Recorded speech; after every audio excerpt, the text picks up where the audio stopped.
En una pequeña granja inglesa, la vida de un niño llamado Peter Kate, o PK, comenzó marcada por la tragedia. Semanas antes de su nacimiento, su padre, un domador de elefantes, falleció en un desafortunado accidente con uno de estos majestuosos animales. Su madre, con el corazón roto, decidió llamarlo PK en honor a su esposo, aferrándose a su recuerdo como un ancla en medio del dolor. PK creció en un mundo de dos culturas, las lecciones de inglés de su madre y la sabiduría ancestral africana que le transmitía su niñera. Su mejor amigo, Tondurai, el hijo de la niñera, se convirtió en su hermano de aventuras, compartiendo con él una infancia llena de juegos y descubrimientos. Pero la felicidad, como una brisa pasajera, no tardaría en desvanecerse. Una plaga devastadora arrasó con el ganado de la granja, sumiendo a la madre de PK en una profunda tristeza. Sin la fuerza de su marido, su salud se fue debilitando hasta que ya no pudo cuidar de su hijo. Con el corazón encogido, PK fue enviado a un internado africano, el único que su familia podía permitirse, dirigido por afrikaners. El primer día de clases fue un duro despertar. En la clase de historia, la maestra relataba con fervor las batallas entre británicos y afrikaners por el dominio de la tierra. Hablaba de los campos de concentración y del resentimiento de un gobierno afrikaner decidido a someter a británicos y africanos negros por igual. Los ingleses nos robaron nuestra tierra, decía, mientras todas las miradas se clavaban en PK, el único niño de origen británico en el aula. La hostilidad era palpable, y la tensión estalló cuando Joppie Bouto, un alumno mayor, escupió al suelo frente a él. Aquel ambiente cargado de odio silencioso marcaría un antes y un después en la vida de PK, forjando la voluntad de un niño destinado a alzarse por encima de la adversidad. Era el nacimiento del poder de uno. Días después, la crueldad tomó una forma más directa. Bouto y sus amigos lo acorralaron en el baño durante la noche. Entre insultos y humillaciones, lo agredieron mientras los demás observaban en silencio, cómplices de la indiferencia. El acoso constante comenzó a hacer mella en PK, provocándole una ansiedad tan profunda que empezó a tener problemas para controlar sus nervios por la noche. Una noche, un guardia del internado le dio una noticia que lo cambiaría todo: su madre había fallecido. PK viajó a Inglaterra para el funeral, donde se reencontró con su niñera y Tondurai. La culpa lo invadió. Se reprochaba haberla dejado sola en su enfermedad, preguntándose si su presencia habría podido cambiar el desenlace. Pero no había tiempo para lamentos.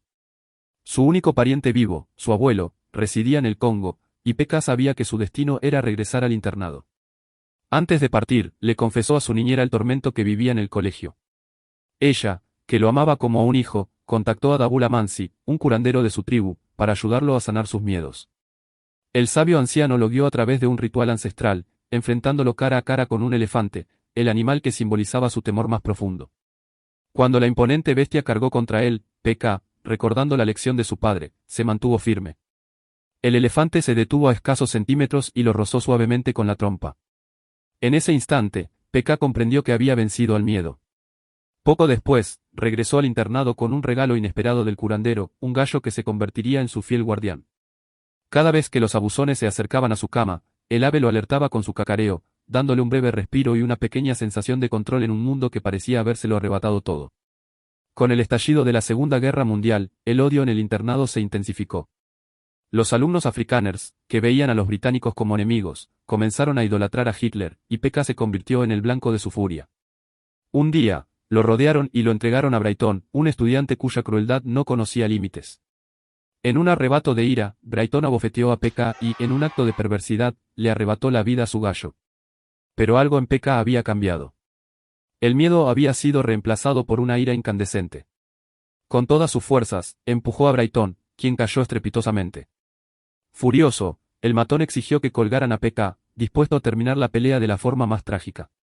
Justo cuando la violencia estaba a punto de desatarse, una maestra intervino, deteniendo la locura. Brighton fue expulsado por su comportamiento. Tras el incidente, PK fue enviado a vivir con su abuelo, recién llegado del Congo. El anciano, sin experiencia en la crianza de un niño, buscó la ayuda de Doc, un sabio descendiente de alemanes que vivía en el cercano asentamiento de Barberton. Doc se convirtió en el mentor que PK necesitaba.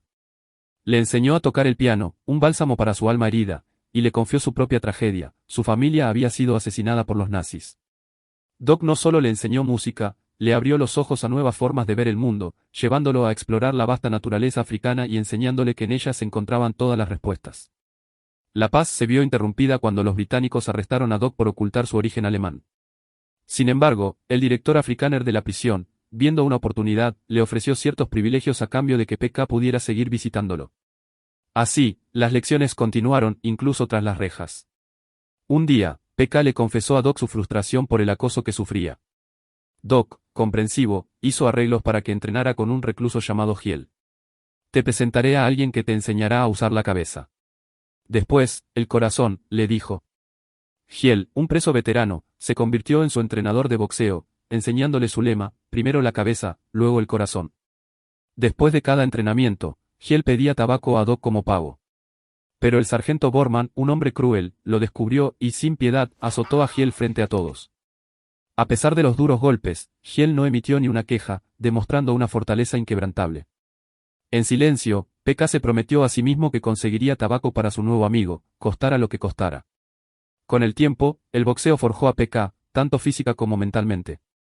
Al llegar a la adolescencia, se había convertido en un luchador formidable, más fuerte, más rápido y más inteligente. En el ring, era imparable. Se coronó campeón de su categoría y se ganó el respeto de los presos negros, a quienes trataba con una amabilidad y una igualdad que nunca antes habían conocido, cultivando tabaco para ellos y ganándose su lealtad. Un día, mientras Hiel intentaba volver a su celda con un cubo de tabaco, Borman lo interceptó. Para humillarlo y demostrar su poder, lo obligó a lamer la suela embarrada de su bota. Tu día llegará, le susurró Hiel con los dientes apretados, y será tan oscuro como tu alma. Humillado, juró a Pekka que un día expondría los crímenes de Borman y le haría pagar por su brutalidad.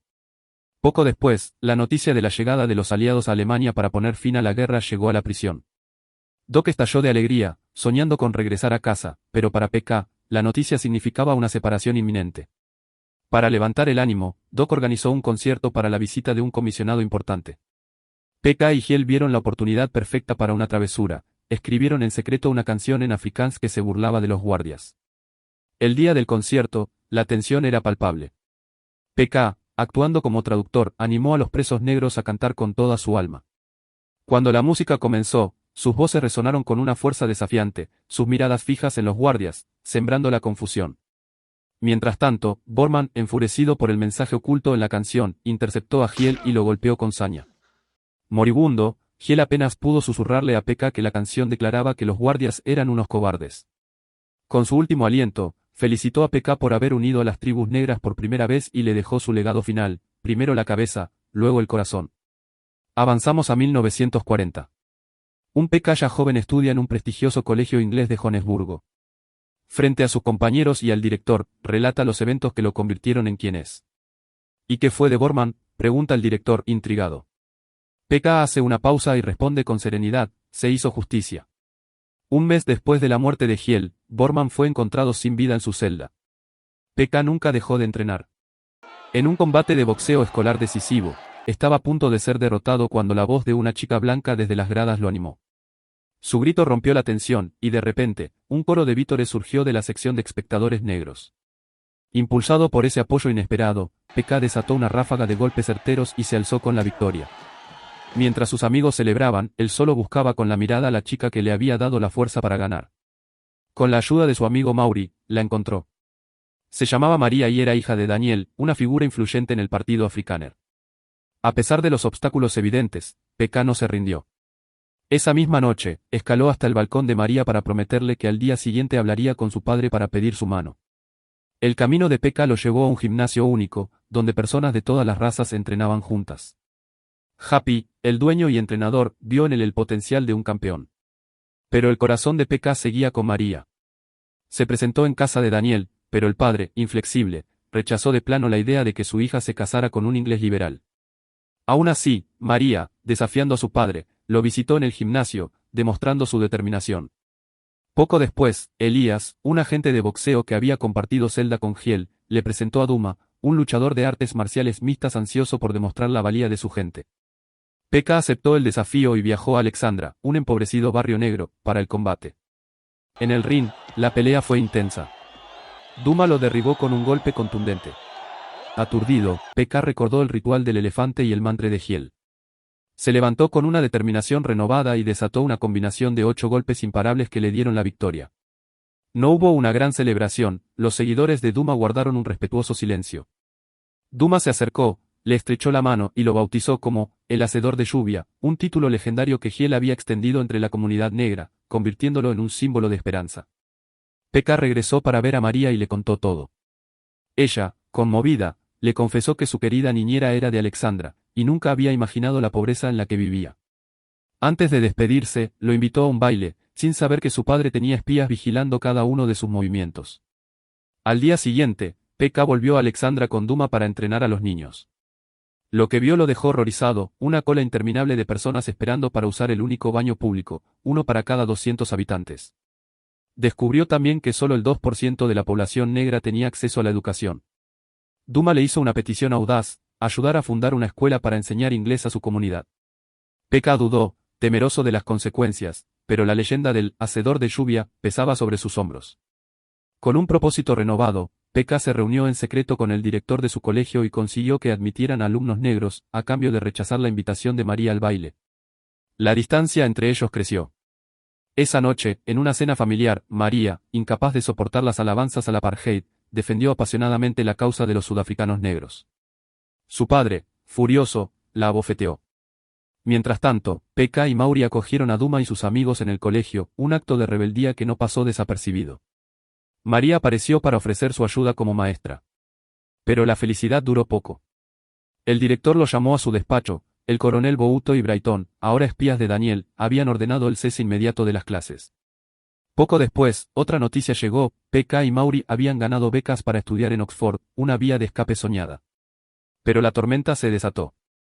Brighton irrumpió en el gimnasio con soldados, destruyéndolo todo a su paso. Pekka, desesperado, le rogó a María que huyera con él a Inglaterra. Mientras tanto, Happy pintó un mural en el gimnasio en ruinas, un hombre blanco y uno negro dándose la mano. Brighton regresó, prendió fuego al lugar y arrestó a Happy, quien antes de ser llevado, le gritó a Pekka: "Nunca dejes de luchar". Inspirados, Pekka, Mauri y María continuaron las clases en una iglesia. Pero la tragedia los encontró. Bouto y sus hombres asaltaron el lugar, y en el caos, un golpe destinado a Pekka alcanzó a María, quitándole la vida. En el funeral, mientras Pekka lloraba desconsolado, Daniel, roto de dolor, intentó atacarlo.